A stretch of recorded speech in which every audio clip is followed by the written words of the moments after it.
L'année 2025 restera marquée du sceau de la nostalgie et de la tristesse pour le cinéma. Les projecteurs se sont éteints sur plusieurs géants du grand écran, laissant derrière eux un vide immense. Dans le silence des salles vides résonnent encore les échos de leurs voix uniques, de leurs rôles inoubliables, et de l'émotion qu'ils ont partagée avec le public du monde entier. En 2025, le 7e art nous a cruellement fait ses adieux. En ces instants, nous célébrons les vies de ceux qui ont fait rêver le public et façonné notre patrimoine culturel. Leur mémoire vivra à jamais dans le cœur des spectateurs.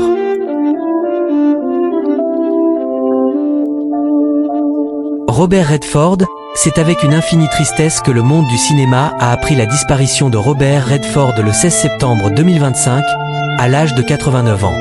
Légende vivante d'Hollywood, Robert Redford fut longtemps considéré comme l'une des figures les plus influentes du cinéma américain, popularisé dans les années 1970. On se souvient de lui comme l'insaisissable Sundance dans Butch Cassidy et le Kid en 1969 et comme le héros romanesque de Out of Africa en 1985. La carrière de Redford ne se limite pas à ces deux succès. Il a aussi incarné des rôles majeurs dans Les Hommes du Président en 1976, Jerry Maguire en 1996 ou Des gens comme les autres en 1980, film qu'il réalisa et qui lui valut l'Oscar du meilleur film. Homme engagé, il fut également un militant écolo passionné, fondateur du Sundance Institute et du festival du même nom, devenu terreau d'une nouvelle génération de cinéastes. Né en 1936 en Californie, Redford débute au théâtre et à la télévision avant de percer au cinéma en fin des années 60. Son charme naturel et son jeu sans artifice font de lui une superstar planétaire. Il tourne avec les plus grands réalisateurs tels que Sidney Pollack, Martin Ritt, George Roy et acteurs comme Paul Newman dans L'Arnaque, Katharine Hepburn, Meryl Streep. Au total, ces films ont rapporté plus de 3,8 milliards de dollars de recettes dans le monde. Au-delà des paillettes, Redford laisse un héritage culturel immense. Sundance, devenu festival mondialement connu, et une filmographie qui continue de faire rêver. Gene Hackman, le grand acteur américain Gene Hackman est lui aussi décédé en 2025, retrouvé sans vie à son domicile du Nouveau-Mexique le 26 février 2025, à l'âge de 95 ans. 2 fois oscarisé, Hackman avait marqué de son empreinte le cinéma des années 1960 à 1990.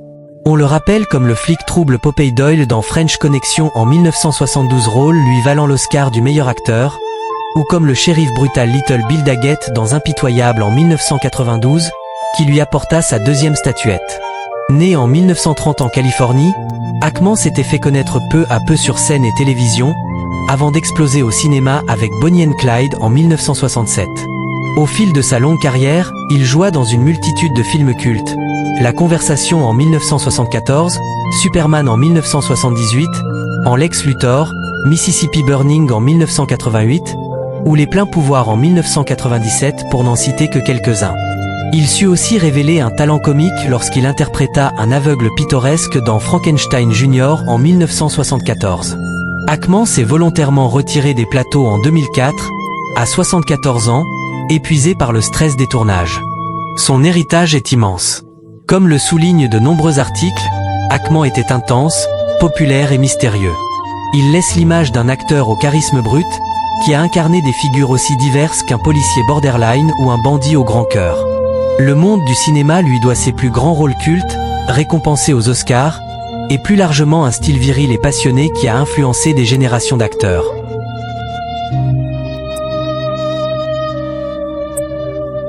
Richard Chamberlain, star des années 60 à 80, nous a également quittés en 2025.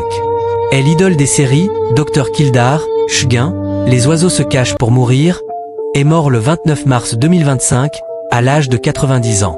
Il avait conquis le public dans sa jeunesse par son interprétation du Dr Kildare, infirmier intrépide puis médecin idéaliste dans la série télévisée éponyme, devenant ainsi un véritable cœur d'artichaut des adolescentes des années 60. Plus tard, il trouva une seconde carrière triomphale dans les mini-séries événements de l'époque.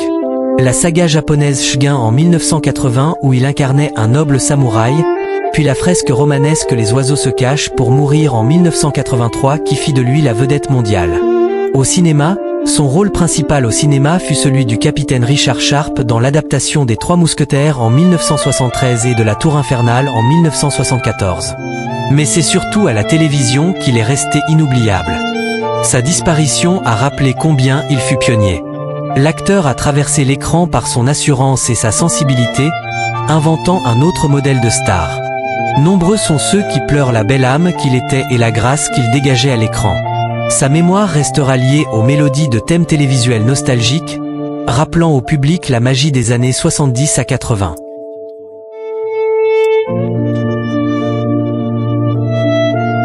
Tony Roberts, le monde du théâtre et du cinéma a perdu Tony Roberts, âgé de 85 ans, le 7 février 2025. Acteur fétiche de Woody Allen, il était surtout connu pour avoir été le meilleur ami de Marshall dans Annie Hall en 1977, rôle qui lui valut une nomination aux Tony Awards.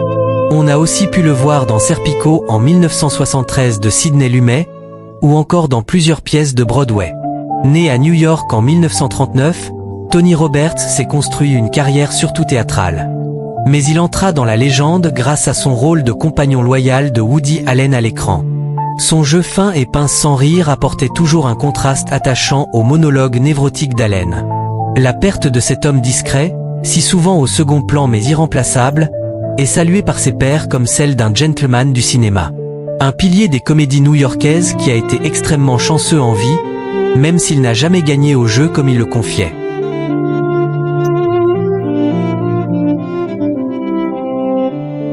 Val Kilmer, une autre figure emblématique des années 80 à 90, il s'est éteint le 1er avril 2025 à 65 ans des suites d'une pneumonie, a annoncé sa fille.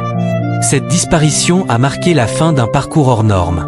Devenu célèbre dès 1986 dans Top Gun de Tony Scott, il incarnait Tom Iceman Kazansky, rival puis ami du personnage de Tom Cruise, assurant ainsi sa notoriété planétaire. Il était aussi connu pour avoir joué Jim Morrison dans The Doors en 1991, où il pratiqua le chant pour incarner le mythique leader des Doors, et pour avoir prêté ses traits au chevalier Bruce Wayne dans Batman Forever en 1995. Outre les rôles cités, Val Kilmer a brillé dans Tombstone en 1993 en Doc Holliday et Hit en 1995. Il avait traversé des épreuves de santé, vaincu un cancer du larynx avant de succomber à ce nouvel ennemi. Hollywood saluera la bravoure de ce passionné d'art et d'aventure. Son héritage réside dans ses images indélébiles. Son regard glacé d'Iceman survolant les montagnes, ou sa voix rauque de Morrison mourant sur scène. Son dernier hommage, en 2022, fut l'invitation amicale de Tom Cruise dans Top Gun. Maverick, preuve que, malgré la maladie, son esprit de combattant ne s'est jamais éteint.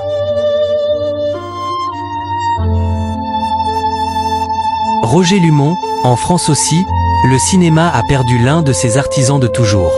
Roger Lumont, âgé de 91 ans, s'est éteint en 2025, laissant derrière lui une impressionnante filmographie de second rôle qu'on ne saurait oublier. Homme de l'ombre qui faisait briller les vedettes, Lumont avait tourné aux côtés de monstres sacrés du cinéma français. Il figure notamment au générique du Clan des Siciliens en 1969 avec Alain Delon, Lino Ventura et Jean Gabin, rôle majeur qui lui a valu les éloges du public. Il avait aussi joué avec Jean-Paul Belmondo dans Le Cerveau, ou incarné des personnages inoubliables aux côtés de Louis de Funès et Pierre Richard dans Les Malheurs d'Alfred. Par ailleurs, sa voix grave doublait Morgan Freeman en français, un autre clin d'œil aux générations futures. Venu du théâtre, Roger Lumont était un partenaire fiable pour les grandes vedettes. Sa longévité aura fait la joie des spectateurs qui l'ont suivi depuis les années 60. Il était apparu dans Les Malheurs d'Alfred, le grand blond avec une chaussure noire, Police Python 357, pour n'en citer que quelques-uns. Même si les projecteurs se sont éteints, sa mémoire perdure dans la nostalgie des spectateurs français. Son héritage culturel est celui d'un compagnon fidèle de l'écran, prêtant sa voix à l'histoire, à l'aventure et à la comédie pendant plus d'un demi-siècle. Au terme de ce voyage entre émotions et souvenirs, une évidence s'impose. Si ces artistes nous ont quittés, ils vivent toujours à travers les images et les histoires qu'ils nous ont offertes. Souvenons-nous de leurs rires, de leurs regards, de la façon dont ils ont fait vibrer l'écran. En rendant hommage à Robert Redford, Gene Hackman, Richard Chamberlain, Tony Roberts, Val Kilmer et Roger Lumont, nous célébrons leurs immenses contributions. Leur héritage demeure culturel et éternel. Les générations futures continueront de découvrir leurs talents à travers les archives et les hommages solennels de leurs pairs.